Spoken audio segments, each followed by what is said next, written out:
Kylian Mbappé, statistiquement légendaire. C'est ma dernière année au Paris Saint-Germain. Pour moi, c'est pas un génie du foot, mais c'est un crack absolu. C'est un homme de son époque, puisqu'il a la puissance, l'explosivité. Après, pour moi, le football, c'est une affaire d'émotion.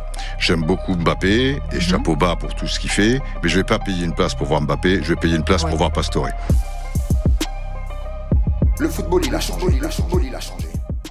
Ça y est, le départ d'Mbappé est enfin officiel. Bon, c'était plus un secret depuis bien longtemps, mais je me suis dit que cette dernière vidéo de fin de saison devait lui rendre hommage, puisqu'il a quand même marqué le club. Il fallait que je vous parle de ce cher Mbappé, enfin pas si cher finalement, puisqu'il part libre. Comme vous l'avez compris, on va pas que lui cirer les pompes dans cette vidéo, parce que sur le terrain, ça a été très bien des moments, et en dehors du terrain, ça a été tout pourri par moments, donc difficile de développer des atomes crochus avec le bonhomme.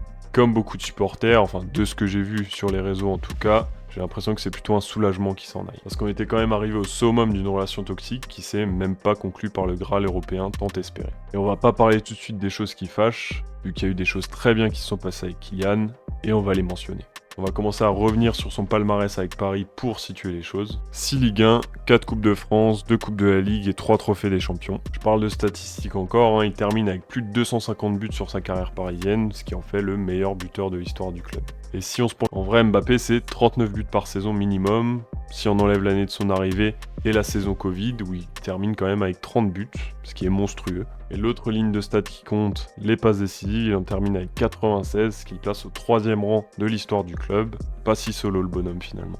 On a aussi eu le droit à des performances stratosphériques de sa part en Ligue des Champions, notamment lors de la saison 2020-2021. Au Camp Nou, à Munich, il a fait des performances de fou. Il y a aussi eu le Final 8 où il arrive un peu blessé suite à l'immonde tacle de Perrin en finale de Coupe de France. Je me souviens de sa rentrée contre l'Atalanta, il fait reculer à mort l'équipe italienne et il fait quand même la passe décisive pour Choupo-Moting. Faut pas oublier ces émotions-là. Après, on a un peu banalisé le fait qu'il roule sur la Ligue 1, mais rester à ce niveau-là, même juste en termes statistiques, c'est quand même assez fou. On l'a vu grandir chez nous, arriver tout jeune, tout frêle, et devenir aujourd'hui le monstre qu'il est. Faire ses premières conférences de presse ou interviews avec sa tout petite voix, son éloquence, il était tout sympathique. Son retour pour la saison 2018-2019, tout stock après la Coupe du Monde, là c'était devenu un vrai homme. Tout ça c'est fort, ça aurait dû marquer tout le monde, mais alors pourquoi aujourd'hui son départ, moi ça me fait ni chaud ni froid. Je dis moi, mais ça a l'air d'être un sentiment partagé par un certain nombre. Le point de départ de mon désamour pour lui, je pense que c'est les trophées NFP 2019 et cette déclaration-là.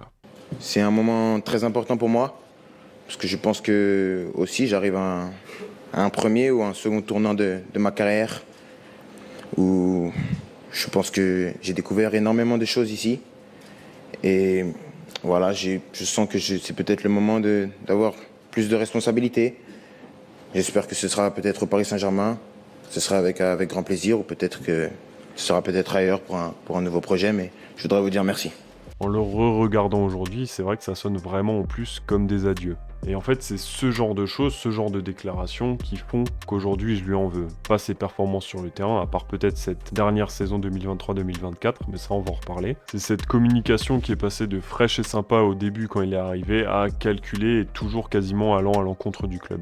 Pour moi, c'est devenu presque comme un politicien à vouloir toujours faire passer des messages ou lancer des petits pics. Et ça, au final, ça donne toujours une mauvaise image du PSG. Et ça, j'avais du mal à le laisser passer. Alors, ok, on savait quand il est arrivé qu'il rêvait du Real Madrid et qu'il aimerait y jouer un jour. Le problème, c'est qu'il a toujours laissé planer ce doute. Et on s'est jamais posé la question est-ce qu'il va finir à Paris, mais plutôt quand est-ce qu'il va partir à Madrid. On l'a inscrit dans la durée au PSG, mais est-ce que lui-même voulait ça seulement? On parlait de relations toxiques tout à l'heure. À partir de sa prolongation en 2022, qui est un petit peu une surprise, va y avoir toute une flopée d'événements, de communication de sa part qui sont vraiment toutes pourries et toujours à l'encontre du club.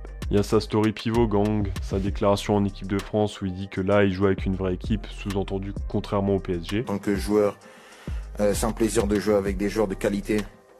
Voilà, c'est un réel plaisir. La vie, elle est beaucoup plus facile quand vous jouez dans une équipe qui est bonne. Déjà là, ça fait beaucoup, mais je suis retombé là-dessus, ça date du 5 mars 2023, et je vous avoue que ça m'avait échappé. Je pense que si je liais mon avenir à la Ligue des Champions, et je manque pas de respect au club, je serais parti très loin. Je sais pas en fait si le mec se rend compte de ce qu'il dit. Même moi là, 1 an après, j'ai l'impression de m'être pris un petit peu de pisse, mais il pisse vraiment sur tout le monde au club. Et rien. Il y a aussi sa story pour critiquer la campagne de réabonnement 2023-2024 en disant c'est pas le Kylian Saint-Germain. En fait, pourquoi il a besoin d'étaler tout ça au grand jour? Alors très bien, le PSG a sûrement merdé en lui demandant pas son avis pour le mettre en avant pour cette campagne, mais il a pas le numéro de Nasser ou des mecs de la communication pour régler ça. Il y a ça et toutes les spéculations autour de cette fameuse prolongation en 2022, ça participe vraiment à l'agacement que j'ai eu pour lui. Il a donc prolongé avec un salaire de malade, là on se rapproche vraiment de la NBA, il est a priori à 72 millions par an. Et là en fait c'est l'erreur du PSG d'avoir voulu le prolonger, si tu le retiens avec un pont d'or et tu sens qu'en fait finalement il a pas eu très envie de rester, il est resté pour le blé. Voilà, c'est comme si tu retenais ta meuf ou ton gars en lui achetant tout ce qu'il ou elle voulait, mais voilà, il a toujours assez peu d'intérêt pour toi, il en veut juste à ton pognon. Dans une relation, il faut être deux, c'est clair, mais le PSG aurait jamais dû lui donner ça et Mbappé n'aurait jamais dû signer ça. Cerise sur le gâteau, cette affiche au Parc des Princes avec le maillot 2025, tu te dis tu vas être tranquille pour quelques mercato, et en fait non. Parce que le contrat en fait c'est 2 ans plus 1 et que bien sûr le clan Mbappé n'a pas voulu prendre l'option. Bon là c'est la faute de Nasser qui a priori a fait la même bêtise avec Warren Zaïre Emery, le 2029 sur le maillot c'est 2028 plus 1. Mais là qui passe encore pour des cons? Le PSG. Après comme Twitter n'oublie rien, j'ai retrouvé une archive où il dit qu'il signe 3 ans. T'as pas battu mon record de passes décisives sur une année, t'es resté à 17 et moi c'était 18. et moi ça m'a fait plaisir donc je te remercie déjà. Ouais, mais me remercie pas trop parce que j'ai reçu pour 3 ans. Mais je plaisante, mais j'espère. Bah là, vous voyez bien qu'il le dit lui-même, donc je comprends que l'été dernier, il y a eu un petit pétage de plomb de Nasser Al-Khelaifi. Voilà pour cette histoire de prolongation. Maintenant, on va passer à un autre sujet qui a fait polémique, le Capitana. Dans cette affaire-là, est-ce que c'est lui qui a fait faire des élections plus formelles pour essayer de choper cette place-là?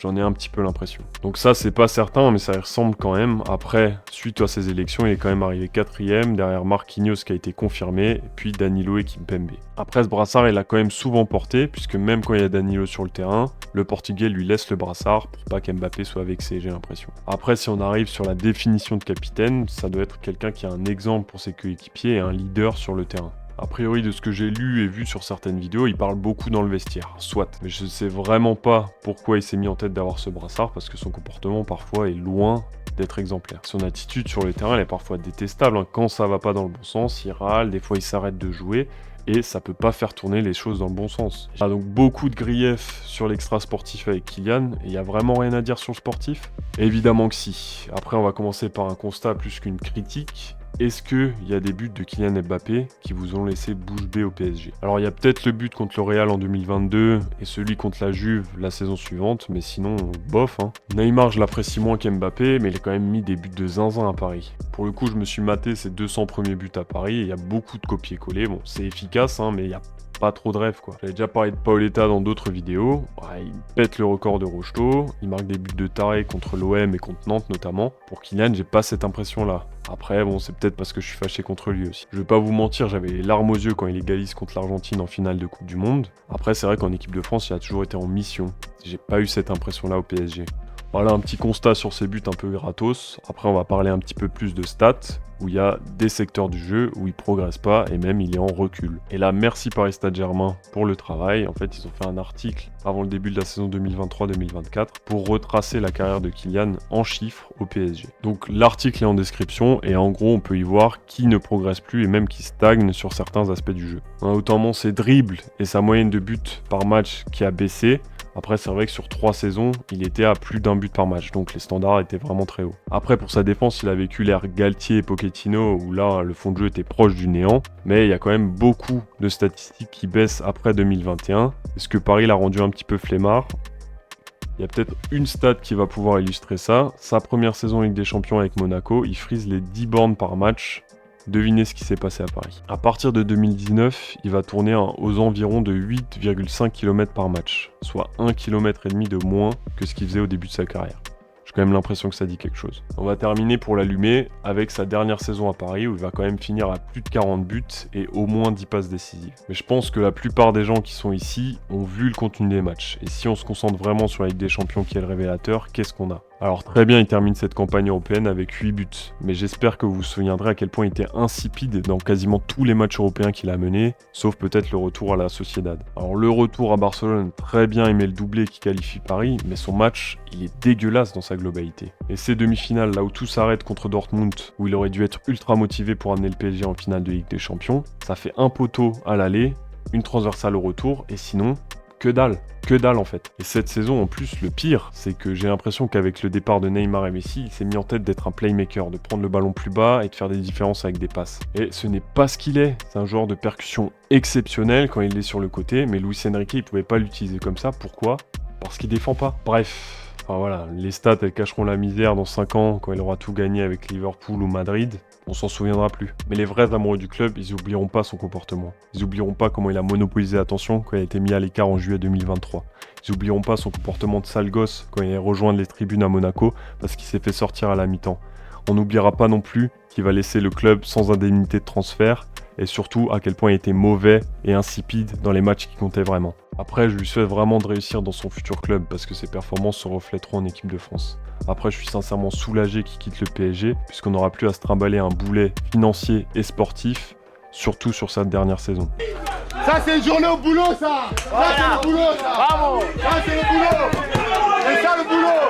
C'est ça, le boulot. Voilà, il disait ça l'année dernière après la victoire au Vélodrome. Et c'est vraiment comme ça que j'ai l'impression qu'il a fini ses années parisiennes, comme un ouvrier qui allait à l'usine. Bon, l'ouvrier le mieux payé de France, mais il avait plus la passion. Voilà, il va peut-être la retrouver en Espagne, mais surtout ce que j'espère, c'est qu'on le tabassera si on le croise en Europe. Le mec, il a marqué à jamais les tableaux stades du PSG.